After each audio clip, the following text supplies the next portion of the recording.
All right, we're getting down to the end here. This is going to be the final installment of my Google Drive tutorial for bringing Google Drive into your classroom. In this one, we're going to look at some advanced tips and tricks to really help you get the most out of using Google Drive. These are some great features, and yet even so, it's still just scraping the surface.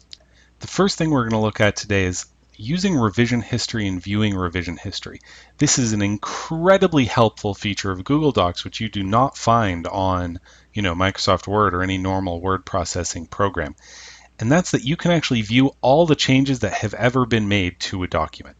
So the way you access it, this is the document we've been working with so far. You go over to File, and go down to See Revision History. There's also a shortcut if you like keyboard shortcuts, but basically just File, See Revision History.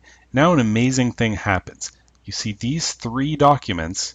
This has been edited at different times. It shows each of the different documents that change, each of the major changes that have been made. Now, I'll point out it doesn't save every possible minute change. It just notices when big changes have been made and does touchstones at that time to save snapshots of it at that moment.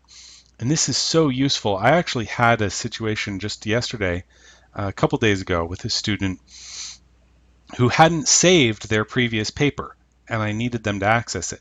Well, it turned out what he'd done was instead of creating a new document, File New Document, he just deleted his old paper and started typing a new one. Now see, it's saving it automatically.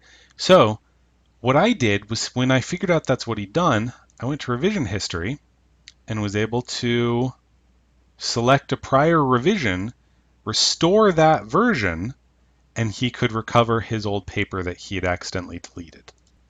Revision history is fantastic.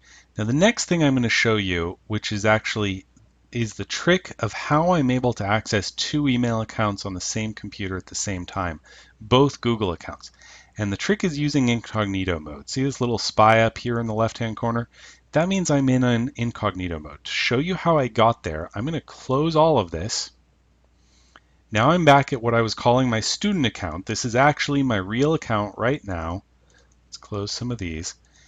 Now I'm already logged into this account. I don't want to log out of this in order to access my other account, so here's how I do it.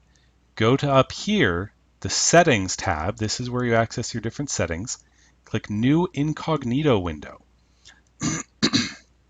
Now, incognito mode is advertised as a way of having secret browsing.